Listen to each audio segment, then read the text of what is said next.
নমস্কার বন্ধুরা, আমাদের চ্যানেলে আপনাদেরকে স্বাগত জানাই।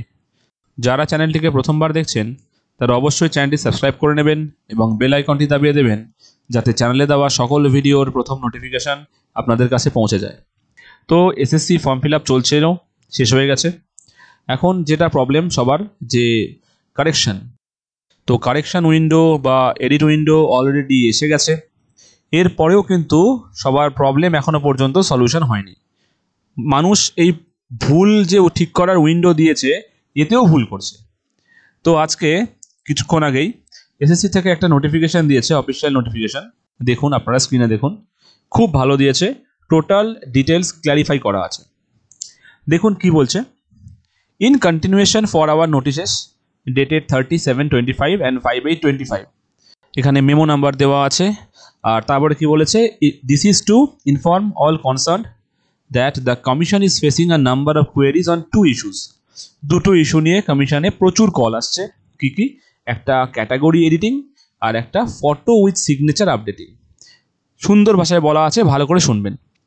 এক number, my OBC status has changed wide new labour department notification dated 10/6/25. What do I enter my my old OBC status or new OBC status? মানে আমার ওবিসি স্ট্যাটাস ধরে নেন চেঞ্জ হয়ে গেছে, আমি ওবিসি বি ছিলাম, ওবিসি এতে চলে এসেছি। তাহলে আমি এখন আমার পুরাতন ওবিসি স্ট্যাটাস যেটা ছিল সেটাই আপলোড করব, নাকি যেটা নতুন হয়ে গেছে এখন সেটা আপলোড করব? তো অ্যান্সার কি দিয়েছে, the status as per new sub category details provided in the Sage notification and given in our drop down menu may be followed and OBC details filled up accordingly. মানে যে নতুন category details provide করা হয়েছে নোটিফিকেশানে, সেই নতুন category ডিটেলসকে drop down মেনুর মাধ্যমে আপনাকে সিলেক্ট করতে হবে।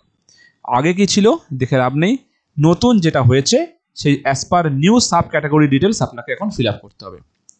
Next question, I don't have a OBC certificate as yet as I am a new entrant, my OBC category has changed or my certificate is an old and a manually issued one. New certificate has not been issued. মানে আমার কাছে কোনো OBC certificate এখনও নেই, আমি OBC ক্যাটাগরির মধ্যেই পড়ি বা আমার ওবিসি ক্যাটাগরি চেঞ্জ হয়ে গেছে।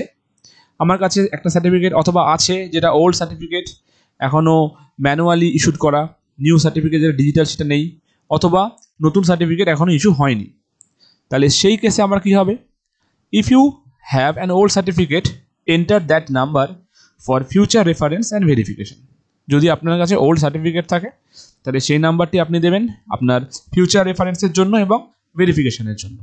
আর যদি আপনার কাছে নতুন এন্ট্রান্ট আপনি হয়ে থাকেন আর আপনি নতুন কোনো সার্টিফিকেট না পেয়ে থাকেন, তাহলে সেখানকার যে ফিল্ড সেটাকে ব্ল্যাঙ্ক রাখবে, as it is not a mandatory field, ওটা অপশনাল ফিল্ড। তাই it is made clear that actual physical verification of category details will be conducted only after publication of written examination.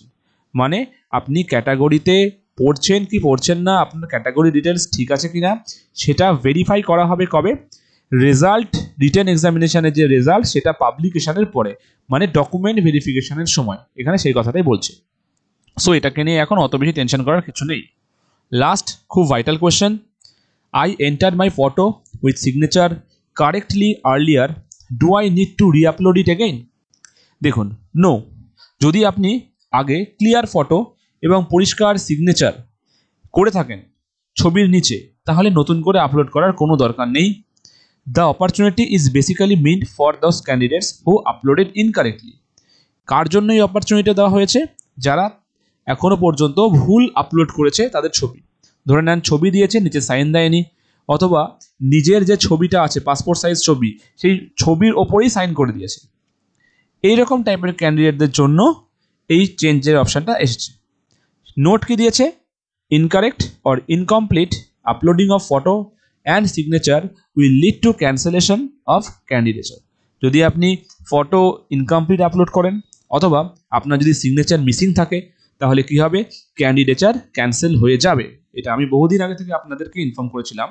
যাই হোক, এখানে স্পষ্ট লেখা আছে। It is also made abundantly clear that any final decision regarding OBC categorisation will be subject to outcome of pending legal proceeding. আমরা জানি ওবিসির আন্ডারে কেসটা এখনও চলছে, তাই যদি কোনো রকম কিছু হয়, ফাইনাল ডিসিশন ওবিসির লিগ্যাল যে প্রসিডিংসগুলো চলছে সেটার ফাইনাল রেজাল্ট আসার পরেই ঠিক করা হবে, এখন না। এই হলো এই গোটাটার যে নোটিশটা ছিল তার মানে। আশা করি এখান থেকে আপনাদের সকল প্রশ্নের উত্তর আপনারা পেয়ে গেছেন, আর কোনো প্রবলেম থাকার কিন্তু কথা নয়। যাই হোক, আজকে এই ভিডিওটি এই পর্যন্তই। ভালো লাগলে একটি লাইক করবেন এবং চ্যানেলটিকে অবশ্যই সাবস্ক্রাইব করতে ভুলবেন না। ধন্যবাদ।